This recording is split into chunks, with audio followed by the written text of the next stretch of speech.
The air in Santa Loba never felt clean, not even in the early hours when mist clung to the jungle canopy and the streets hadn't yet tasted blood. It smelled like gasoline, dried sweat, and paranoia. Niko Crime stepped out of a battered black Jeep, boots hitting the gravel with the weight of war. Behind him, smoke curled from the remains of a warehouse torched the night before. One of his, one of Los Fantasmas. "That's the third in 2 weeks," said Mateo, his second in command, brushing ash off his flak vest. "They're pushing in from the east. They're not hiding anymore." Niko didn't answer right away. His gaze was fixed on the symbol spray-painted on the charred metal siding, a crow with blood dripping from its beak. La Sangre Negra had left their mark. Bold, arrogant. They wanted a war, and they wanted him to know it. The rise of Los Fantasmas hadn't been quiet. After vanishing from the US under a dozen fake passports and a trail of unsolved cases, Niko rebuilt himself in shadows. He didn't kill to make noise. He killed to build an empire. One route, one village, one bribe at a time. But now, blood ruled the territory. The Black Bloods, La Sangre Negra, had grown more brazen. Roadblocks, kidnappings, even executions of couriers carrying Fantasma's shipments. Santa Loba, the jungle town that once bent to Niko's control, now echoed with gunfire and whispers. They gathered that evening at a secluded estate carved into a hill overlooking the river, a mix of fighters, smugglers, and informants. Niko stood at the head of a long table in the open-air courtyard, a cigar unlit in his hand. He didn't smoke anymore, but the feel of it between his fingers reminded him of order. "Tonight," he said, voice low but razor-sharp, "we stop bleeding." He pulled down a map. Red markers circled intersections, hills, river crossings. El Cuervo thinks we're like him. Loud, ruthless, predictable. He's wrong. We don't strike first. We end what others start. He pointed to a small village southeast near the jungle's edge. "Tomorrow we hit their stash depot in Santiago. Quiet. Burn the supplies. Leave no bodies. Let them feel hunted." Mateo raised an eyebrow. "And if they hit back harder?" Niko looked him dead in the eye. "They already are. Now it's our turn." The convoy moved at dawn. 3 black trucks moving along back roads through the jungle, engines humming under camouflage netting. The path to Santiago was narrow, muddy, and watched. They reached the outskirts at 6:02 a.m. Birds chirped, a woman swept a porch, a child chased a dog, and behind a row of corrugated shacks, La Sangre Negra had their depot. It took 6 minutes to breach. 1 suppressed shot to the guard's neck, 3 charges planted at the fuel tanks. Smoke and flame spiraled upward. But then, gunfire exploded from the hills. "They knew," Mateo shouted as bullets ripped through the side mirror of the lead truck. Niko dove behind a wall, returning fire. One of his men screamed, gut shot. Another fell limp, neck bent the wrong way. "Ambush," someone yelled. But Niko wasn't panicked. He was angry. Back at base hours later, 7 men were dead. A note was found stuffed into the flak vest of the last to die. "We see you, Don Fantasma.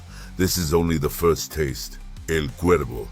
So it was a game then. Let it be a bloody one. Santa Loba jungle, 30 kilometers east of the burned depot. The jungle didn't whisper anymore. It screamed. Birds no longer sang near the trails. Animals had gone deeper into the green.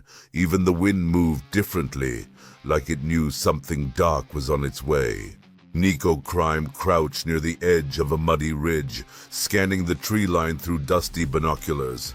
His fingers were coated in mosquito repellent and dried blood. The ambush in Santiago wasn't just a hit, it was a message. And now, Two of his other supply routes had gone dark in 48 hours. No contact, no return. This wasn't normal warfare. It was dismantling from the inside out. Mateo joined him, stepping over twisted routes. Rico never made it back from the Caño sector, he said. Niko narrowed his eyes. Rico was loyal, grew up in La Paz, raised by nuns before the streets claimed him. If he was missing, it wasn't desertion. It was execution. Pull the records, Niko ordered. Movements, patrol routes. I want to know who signed off on every shift this week. Mateo hesitated. You think it's an inside job? I think we're being skinned from the inside. Later that night, the war room was lit only by kerosene lamps. Old school, safer, no digital leaks. Niko reviewed a map, routes marked with pins and strings, and began to notice a pattern. Each ambush happened after a shift swap, and the swaps were signed by one man, Dario Cruz. Ex-military, recent promotion, quiet, too quiet. Niko kept his face unreadable. He said nothing to Mateo. Not yet. Instead, he sent a runner with a message to Dario. Meet me at Checkpoint 4, midnight. He didn't plan on a conversation. Checkpoint 4, Jungle Path, midnight. The trail was damp, bathed in silver moonlight. Niko waited behind a rock wall, pistol ready. Dario arrived on a bike, whistling. Too calm. Niko stepped out. You're late. Dario froze. Don Fantasma, he said with forced surprise. Niko pointed the pistol at his chest. Tell me, Dario, how much is El Cuervo paying you? Silence. Then a laugh. More than you ever would, and he doesn't talk in riddles. The moment Dario reached for his sidearm, Niko fired once, clean shot to the heart. Dario dropped, but Niko wasn't done. He searched the body. Inside Dario's vest was a USB drive and a note, same handwriting as before. We see your moves. We're already ahead. Santa Loba will belong to La Sangre Negra, El Cuervo.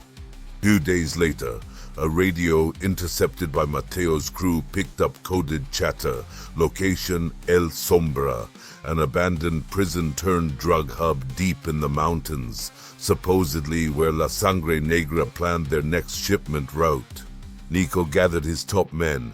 We're not just bleeding anymore, he said. We're cutting back. He turned to Mateo. Burn El Sombra. If they're hiding there, smoke them out. If not, we send a message. Mateo nodded, but his eyes held worry. Even rats bite hardest in corners, Jefe. Niko smiled without warmth. Then we crush the corners too. El Sombra, 3 nights later. Explosives rigged, entry routes scouted, silent takedowns executed. It was going perfectly until the roof erupted. A trap. From above, snipers opened fire. Smoke grenades filled the cells. Men screamed. Fall back, Niko yelled, dragging one of his bleeding soldiers out. Mateo fired back with a shotgun, covering retreat. As they reached the edge of the prison, they heard it. One final taunt, broadcast over the stolen Phantasma's radio frequency. A deep, distorted voice. Tell Niko Crime, this is my country now. Tell him I'll hang his bones from the gates of Santa Loba. It was El Cuervo. For the first time, Niko heard him speak. Safe house outside Santa Loba, 3 days after the El Sombra ambush. The floorboards creaked under muddy boots. Niko Crime sat alone at a wooden table stained with blood and candle wax. In his hand, the charred feather they'd found tied to Mateo's corpse. Strangled, dumped near the Rio Verde checkpoint, message carved into his chest. He dies for your weakness. Mateo was more than a second in command. He was family. Niko didn't mourn with tears. He mourned with silent stillness and a tightening grip on his pistol. Los Fantasmas had lost over a dozen men in 1 week. Outposts torched, gun stashes looted. Civilians who talked to their crew found floating face down in canals.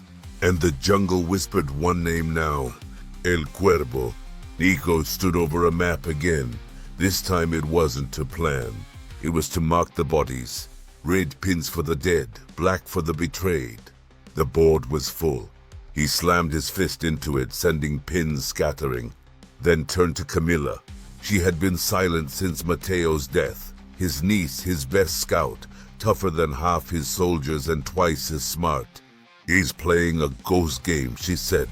He uses our fear like fuel. Niko nodded. So we starve him of it. Underground market, La Caldera. The plan was simple: bait. Fake a drug convoy along the southern pass, where the old Fantasma tunnels ran beneath the city. Let word leak. Let El Cuervo's men come to intercept. And when they did, cave them in. Camila led the operation. They staged crates full of fake product, rigged the support beams, stationed snipers above the entrances. But El Cuervo didn't send foot soldiers. He sent a drone, then mortars. Within seconds, the tunnel buckled with fire. Camilla barely escaped with her team. And once again, a message was left in their path. The jungle doesn't fear you anymore, Niko. It kneels to me. Niko's hideout that night. Rain hammered the roof. Thunder shook the windows.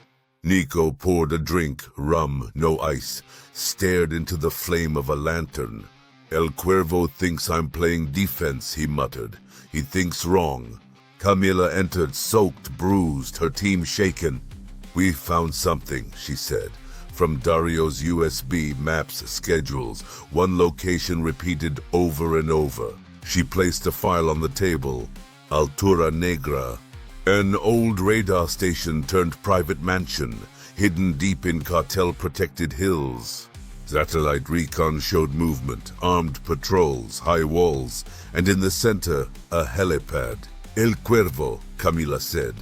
He's nesting. Jungle Trail, the next morning. With only 6 trusted soldiers left, Niko prepared the last play. This isn't about drugs anymore, he told them. This is about respect, territory, legacy. He looked at their faces, scarred, burned, tired, but loyal. Tonight we storm Altura Negra perimeter, midnight. They moved in silence. Camilla cut the power grid. The jungle went black. Using night vision gear and suppressed rifles, they breached the gate, took down 2 patrols, planted C4 on the armory. Inside they found rooms lined with stolen weapons, surveillance gear, and bodies. Men strung up as warnings. Some were Phantasma, some weren't.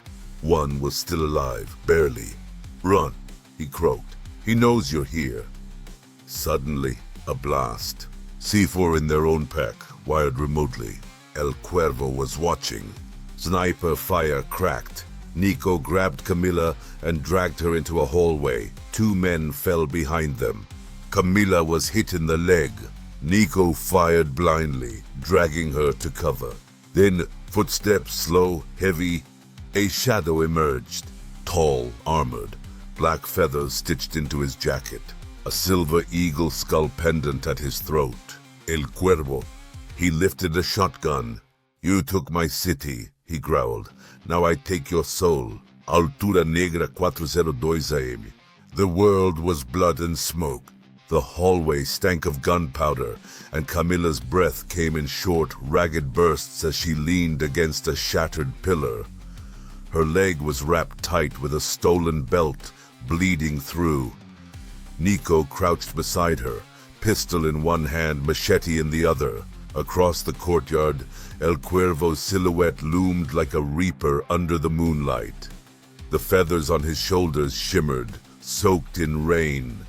He paced slowly, deliberately, dragging the shotgun in one hand. The buckles on his boots clinked like chains. This place, Niko whispered to Camilla, it ends tonight. She looked up, teeth clenched through pain. Even if it kills you? Niko stood, especially if it does. Flashback, 6 hours earlier. Dario's old files revealed what Camilla didn't want to say out loud. The mole inside Los Fantasmas wasn't some minor player. It was Rico, Niko's godson. the one he raised after his brother was gunned down, the kid who grew up calling him Tio. Rico had sold convoy routes, stash house locations, and eventually Mateo.